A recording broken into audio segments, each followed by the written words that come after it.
Alhamdulillah, alhamdulillahilladzi bini'matihi tatimmus shalihat. Wassalatu wassalamu ala sayyidis sadat, sayyidina wa habibina wa maulana Muhammad wa ala alihi wa ashabihi ulil bahjati wal karamat. Subhanaka la ilma lana illa ma 'allamtana innaka antal alimul hakim. Allahumma arzuqna fahman nabiyyin wa hifdzal mursalin wa ilhamal malaikatil muqarrabin birahmatika ya arhamar rahimin. Amin ya rabbal alamin.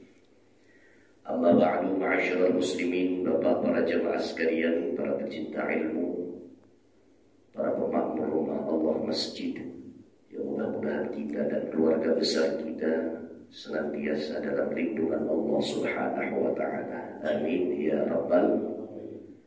Puji dan syukur kehadirat Allah Subhanahu wa ta'ala pada kesempatan siang ini Allah berikan kepada kita berbagai macam nikmat. Allah tuangkan untuk kita kurnia dan juga anugerah yang tidak lagi berbilang. Saat Allah panggil untuk kita hayya 'alas shalah, hayya 'alal falah, ternyata Allah berikan kecenderungan hati untuk kita menjawab panggilan Allah yang begitu mewah dan megah. Allah ajak kita untuk sholat, Allah pastikan untuk kita kemenangan. Allah ajak kita untuk sholat, Allah janjikan untuk kita kesuksesan dan keberhasilan. Dengan langkah yang pasti, ayunan tangan yang serasi, hati kita bermantap, kita tuju rumah Allah Subhanahu wa ta'ala, guna untuk kita tunaikan tugas suci kita selaku umat Islam, yakni sholat zuhur berjamaah. Yang kemudian kita lanjutkan untuk kita duduk bersimpuh di dalam rumah Allah, kita gali informasi dari Al-Quran dan Al-Hadis. Mudah-mudahan rangkaian ibadah kita pada siang ini, siang-siang yang lewat, dan insya Allah pada hari yang kita berupaya kepada Allah Subhanahu wa ta'ala, mudah-mudahan semua rangkaian ibadah kita menjadi ibadah yang diterima oleh Allah Subhanahu wa ta'ala. Amin ya rabbal alamin. Para jamaah sekalian yang dimuliakan oleh Allah Subhanahu wa ta'ala, menyempurnakan kegiatan yang kita pada kesempatan siang ini, sama-sama kita baca niat i'tikaf. Ikuti setelah saya. Bismillahirrahmanirrahim. Nawaitu an a'takif fi hadzal masjidi ma dumtu fihi sunnatan lillahi ta'ala walhamdulillahi rabbil alamin. Begitu kita membaca niat i'tikaf, segala bentuk gerak-gerik kita, kedipan mata kita, dan nadi sampai detak jantung kita, insya Allah Allah akan berikan pahala yang besar. Nilai kebaikan mulai dialirkan oleh Allah Subhanahu wa ta'ala. Meskipun nanti di pertengahan pembicaraan saya rasa-rasanya ruangan sejuk ini mengundang rasa kantuk.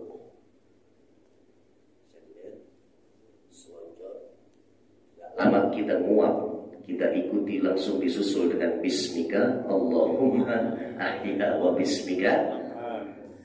Begitu kita tidur, kita terlelap, saya bertanya, mohon jawab kompak yang serempak. Kira-kira tetap dapat nggak pahala i'tikaf kita, Pak? Dapat. Semangat banget bilang jawab dapat. Bang udah tahu itu kayaknya. Meskipun ilmu terlewat, tapi nilai i'tikaf, berdiam diri kita selama keberadaan di dalam rumah Allah Subhanahu wa ta'ala, kucuran rahmat dan juga barokah dari Allah tetap Allah sampaikan kepada kita dan rekening akhirat kita. Alhamdulillah. Alhamdulillah.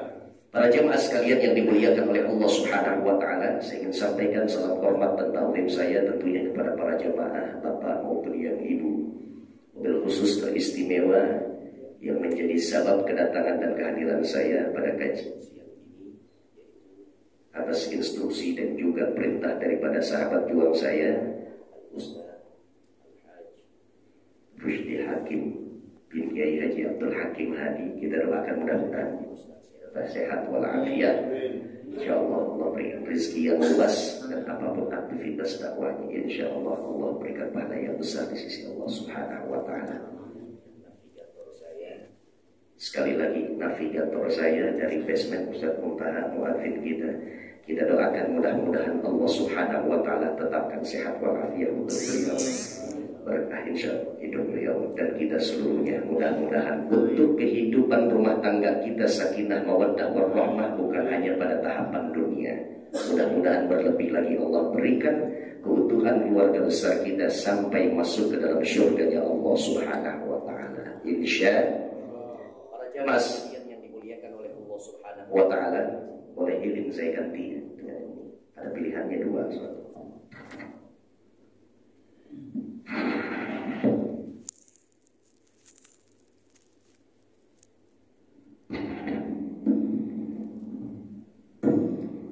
Para jamaah sekalian yang dimuliakan oleh Allah Subhanahu wa taala. Saya diberikan tantangan oleh pengurus Masjid Al-Muhsin ini untuk menyampaikan dan menyajikan kajian ini bertemakan harta dan kedudukan merupakan amanah dan titipan dari Allah Subhanahu wa taala. Sekali lagi saya ulangi, kajian kita pada siang ini adalah berkaitan tentang harta dan kedudukan merupakan amanah dan titipan dari Allah Subhanahu wa taala. Siapapun pembuat tema ini, saya pastikan mereka adalah orang-orang yang mengerti tentang arti hidup dan esensi pengabdiannya kepada Allah Subhanahu wa taala. Harta, kedudukan, rumah tangga, jabatan, seluruh ini adalah komponen dunia yang bisa kita jadikan pukul balik untuk mendapatkan amanah dari Allah secara baik dan sehat. Sebab kemilau dunia ini akan menjadi satu celaka dan derita untuk yang memilikinya apabila tidak mengerti tentang apa itu rizki dan titipan dari Allah Subhanahu wa taala. Saya katakan yang membuat ini judul cerdas. Sekali lagi saya katakan cerdas, Masya Allah. Betapa tidak, ini tema sudah menjadi kesimpulan. Harta benda, kedudukan merupakan amanah dan titipan dari Allah Subhanahu wa taala. Sampai di titik kesimpulan ini, sejak manusia memiliki prinsip pada tema ini, maka ia akan mendapatkan aman dan selamat di akhirat, dunianya Allah berikan bahagia. Esensi hidupnya dia sudah dapati. Maksud daripada kehidupannya Allah sudah beri kedewasaan. Kok dewasa, Ustaz? Apa kaitannya harta benda, kedudukan, komponen dunia menjadi kedewasaan? Banyak orang yang usianya banyak hanya sekedar angka dan kurang di pas usia saja. Pada hakikatnya cara dia mengelola kehidupannya sampai dia tidak memahami tentang arti kehidupan yang sesungguhnya soal amanah dan titipan dari Allah Subhanahu wa taala, maka itu yang menjadikan si tua bagaikan anak-anak. La haula wala quwata illa billah.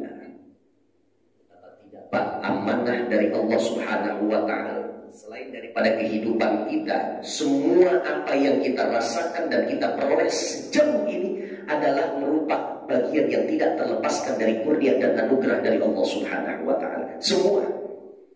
Bapak sholat di sini karena punya aktivitas kerjaan yang di gedung ini, di menara ini, betul. Siapa yang memberikan dan mencarikan kerja untuk kita? Siapa yang menitipkan nafkah? Atasan saya, Ustaz, yaitu adalah wasilah dari tangan orang-orang baik. Allah titipkan rezeki untuk kita. Lalu kemudian kalau memang ini titipan dari Allah, berarti titipan itu adalah amanah. Apa yang diamanahkan oleh Allah Subhanahu wa taala? Dari semua perolehan harta benda dan kedudukan yang saat ini barangkali tinggi di kantor kita, bawahan kita semuanya kalau kita datang hormat, siapa. Lantas apa amanahnya? Amanahnya adalah untuk kita salurkan pada jalur-jalur kembali kepada Allah. Apa contohnya? Berbagi kebaikan, sedekah, infak. Layaknya orang yang dititipkan, seperti apa yang dititipkan? Sekali waktu yang menitipkan akan menerima kembali sesuatu yang dititipkan kepada orang yang dititipkan. Allah titipkan kita harta benda, siaplah untuk Allah ambil, rampas secara paksa semua yang dititipkan oleh Allah Subhanahu wa taala. baik dengan kesadaran kita atau saat kita lemah, sang yang menitipkan ini mau mengambil harta benda pemiliknya, Allah Subhanahu wa Ta'ala, maka kemudian kita tahan, maka Allah yang akan merampas secara paksa dari tangan dan juga genggaman kita. Karenanya seringkali ada musibah datang, kehilangan uang, dibobol ATM kita, kebakaran rumah kita dilahap polisi jagung merah. Apa maksudnya? Bukan hanya sekedar ujian, musibah itu paling tidak datang 3. Musibah datang itu 3. Sesuatu perkara terjadi dialami oleh anak manusia, disebutnya adalah musibah. Musibah boleh jadi datang kepada diri seseorang yang beriman kepada Allah dalam rangka menguji coba imannya seorang hamba kepada Allah. Musibah datang kepada orang beriman, temanya adalah uji coba. Musibah datang kepada orang yang kadang lalai, kadang sadar dirinya seorang muslim dan mukmin. Ada ketakutan dirinya untuk sholat, absen diri, fingerprint di hadapan Allah dengan takbiratul ihram dan juga salamnya. Tapi ia tinggalkan itu. Kadang sholat, kadang terlewat.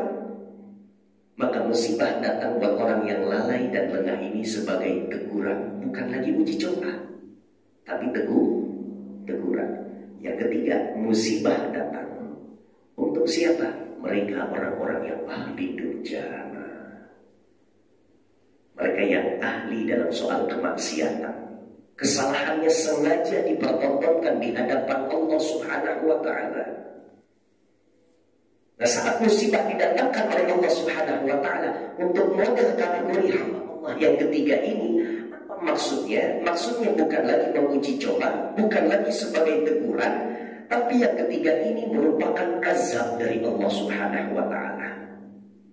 Sejauh kita mampu memahami semua apa yang diberikan oleh Allah Subhanahu wa Ta'ala merupakan amanah dari Allah dan titipan dari Allah Subhanahu wa Ta'ala, insya Allah segala sesuatu apa yang kita miliki tidak akan dirampas secara paksa oleh Allah Subhanahu wa Ta'ala sejauh kita menjalankan amanah Allah secara baik dan benar.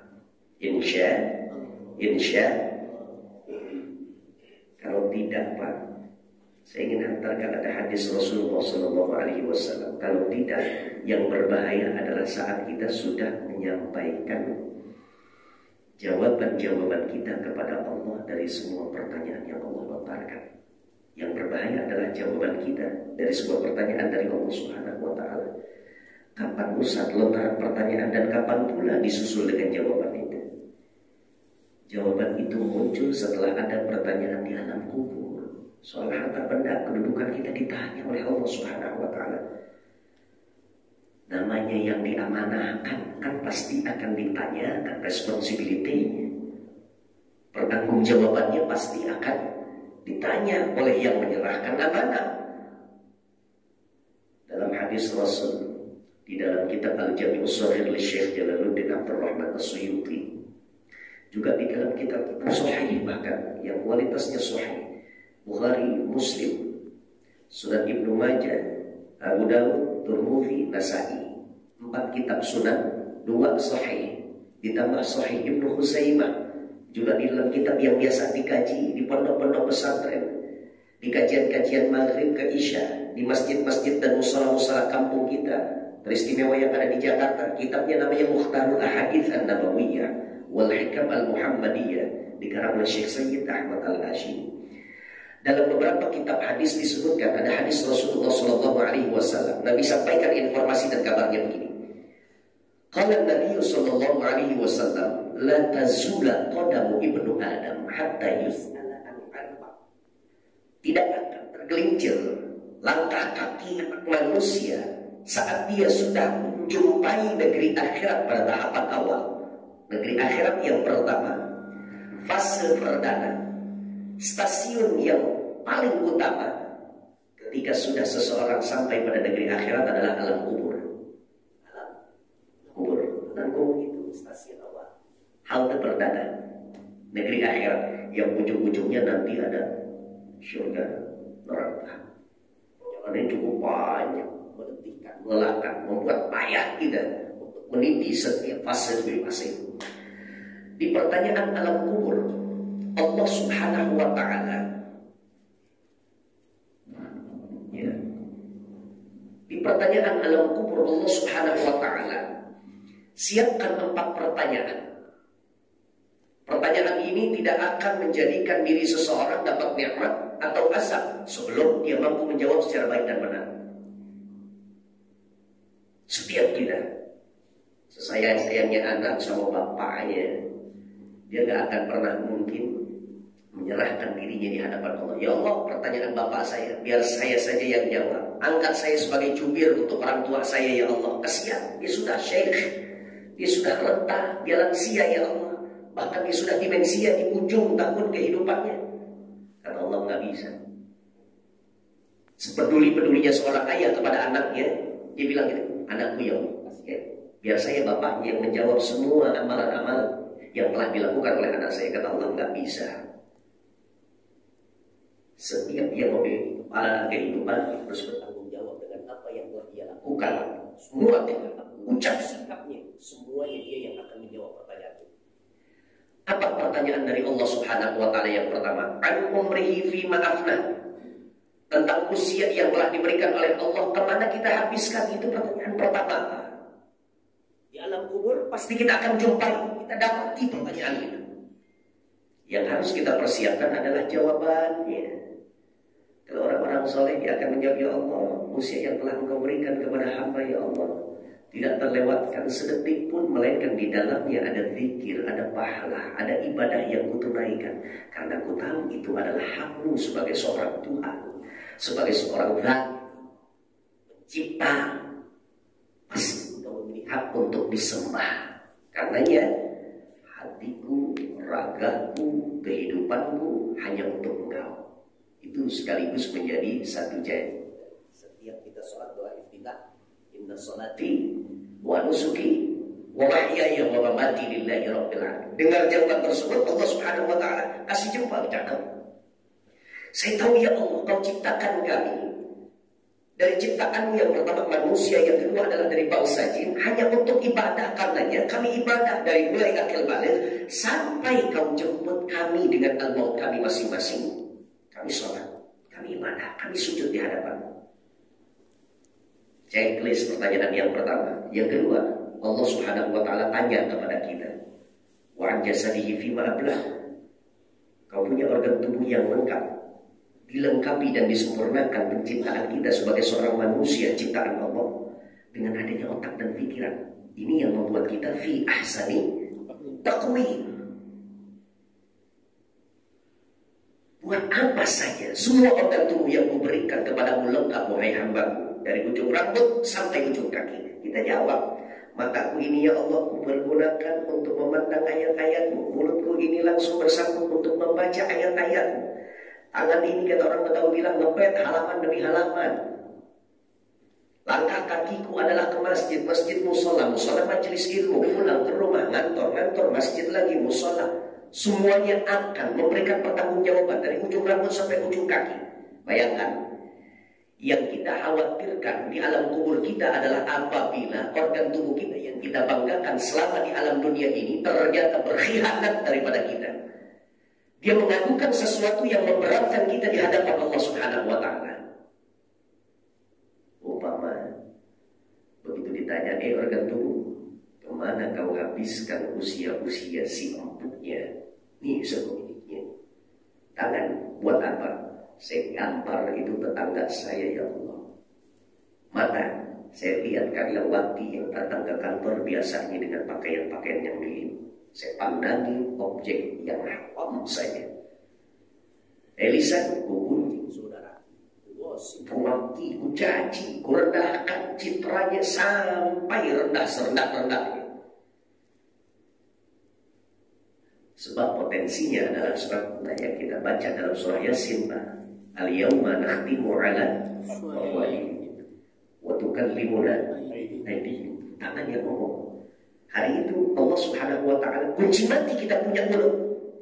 Lisan kita nggak lagi mampu memiliki kelihayan dalam soal kelip lidah, nggak ada lagi.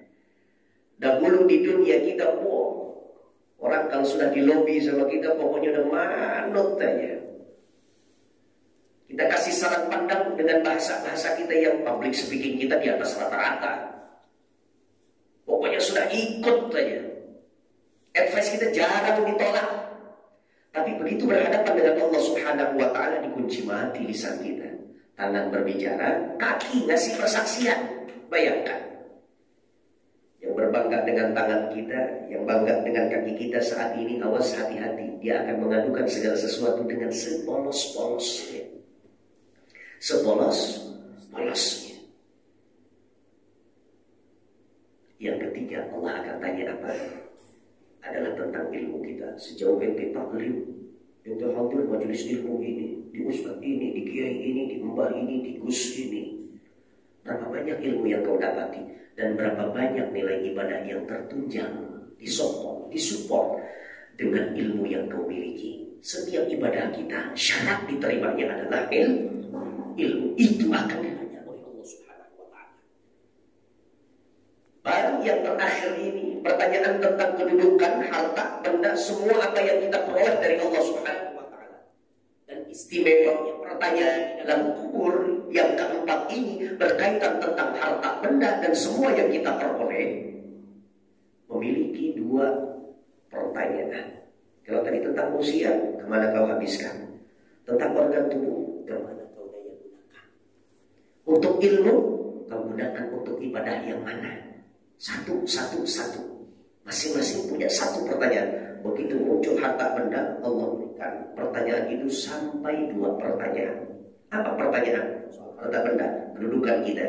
Yaitu yang pertama, dari mana kau dapat? Min aina iktasabahu wa fima anfaqahu. Dari mana kau dapat? Yang kedua, kau daya gunakan, kau belanjakan untuk apa? Harta benda. Bagi kita orang-orang yang senang mencari dunia, enggak masalah. Sejauh apa yang kita peroleh dari Allah Subhanahu wa Ta'ala menjadi pukul balik dari kita kepada Allah dalam bentuk ibadah, silakan, welcome. Cari dunia sebanyak-banyaknya. Memang itu teori balancing yang diajarkan oleh Allah dalam Al-Quran. Wabtaghi fima ataqallahu ad-darul akhirah wa la tansa nasibaka minad dunya. Cari negeri akhirat sebanyak-banyaknya, kata Allah. Mimma razaqnahum yunfiqun. Sebagaimana yang dititipkan oleh Allah rezeki yang banyak di atas rata-rata kepada mereka orang-orang yang pandai berinfak. Itu caranya, Pak. Jadi maaf, lagi-lagi maaf, banyak kita dengar kajian-kajian, saya kira keliru. Apa itu zuhud? Kebanyakan orang salah atau keliru, kurang tepat mengartikan zuhud. Zuhud itu bukan takut dunia, meninggalkan dunia. Loh, bagaimana kita dapati negeri akhirat yang hasanah kalau dunianya kita tinggalkan? Dunianya menjadi ladang untuk kita mencari nilai aman dan selamat negeri akhirat. Sulitnya manusia untuk melakukan tindakan satu amal yang disebut dengan berbagi, infak sedekah. Kalau modal infak sedekahnya nggak ada, dari mana? Makanya saya ajarkan kepada seluruh para jamaah, paling tidak saya sarankan dipakai. Alhamdulillah, nggak dipakai, nggak masalah. Doalah, minta kepada Allah Subhanahu wa Ta'ala uang yang banyak, harta benda yang berlebih. Jangan dititipkan sampai di sini, tapi dikomakkan agar engkau berikan kepada kami modal untuk kami berbagi dengan harta benda tersebut. Agar engkau berikan kecenderungan hati kami dermawan untuk kami bangunkan masjid, untuk kami tampung rumah yatim dengan harta benda yang kau titipkan kepada kami. Jangan pesimistis. Jadi seorang muslim yang paripurna minta kekayaan, kemudian kekayaan ini untuk menjadi ladang pahala dan bulangan pahala yang besar di hadapan Allah untuk negeri akhirat. Insya soal pertanyaan Allah akan berikan kepada kita harta benda, dari mana kau dapat? Nah, ini yang bahaya, Pak. Ini yang berbahaya. Pertanyaannya adalah soal sumber. Dari mana kamu dapati harta bendamu? Cara kamu sampai pada tingkatan kedudukan yang paling tinggi. Kau jajaran direksi. Dari mana? Dengan cara apa? Kau jilat itu atasan-atasan sebelum. Kau sogok. Kau dapati kursi empuk itu, fasilitas yang lengkap. Semua hal yang kau nikmati di dalam kantormu, dengan cara apa? Allah akan tanya itu. Dan lagi-lagi Allah Subhanahu wa Ta'ala kalau sudah memberikan interogasinya kepada kita, demi Allah, untuk kita berani punya nyali besar membohongi Allah di hadapan Allah, pun ciut langsung kita, Pak. Kita akan jawab, ya Allah, betul. Dahulu kami bermain curang untuk dapati kedudukan di sini. Sampai sejauh ini kami melakukan tindakan-tindakan yang tidak dibenarkan oleh ajaran agama Islam. Kulanggar aturan lainmu ya Allah. Harta bendamu ya Allah, aku bergelap mata dahulu. Kutipu saudaraku, kubohongi tetanggaku, ku ambil haknya, ku rampas secara paksa. Kemudian ku jadikan hak milik untukku. Sudah perkara yang pertama soal harta benda, delik hukum sudah kena. Yang kemudian disusul oleh Allah Subhanahu wa Ta'ala, lantas kau kemanakan harta benda itu? Kau belanjakan, kau tasarrufkan, daya gunakan untuk apa? Jangankan jawaban yang pertama sudah salah, seumpama jawaban yang pertama kita jawab secara baik dan benar, memuaskan hati Allah Subhanahu wa Ta'ala. Ya Rabb, aku bekerja di tempat yang alhamdulillah halal, dengan cara yang halal. Kemudian cara kami juga untuk mendayagunakan ini halal, hasilnya semuanya halal. Kata Allah, baik kalau semuanya unsur halal, tapi masalahnya saat kehalalan itu sampai di tanganmu, kau ompet ke istrimu, ya Pak, serahkan enggak apa yang kita miliki dari salary gaji dan fee yang kita dapat setiap bulannya dari aktivitas kantor kita, kan kita serahkan, titipkan kepada Menteri Keuangan kita, yang tolong kelola secara baik dan benar. Prioritaskan yang memang layak untuk kita dahulukan. Proporsional ya. Kehidupan kita bukan hari ini sampai minggu depan, tapi sampai anak-anak berhasil, sampai kita melihat juga keberhasilan cucu-cucu kita, sampai kita ketemu lagi nanti di surganya Allah.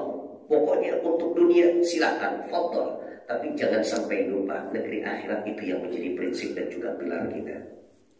Akhirnya dibelanjakan oleh istri kita.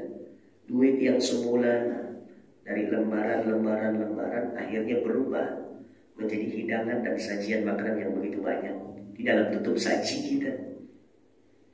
Akhirnya menjadi pendidikan untuk anak-anak kita, menjadi papan rumah untuk anak-anak kita, menjadi sandang pakaian untuk anak-anak kita.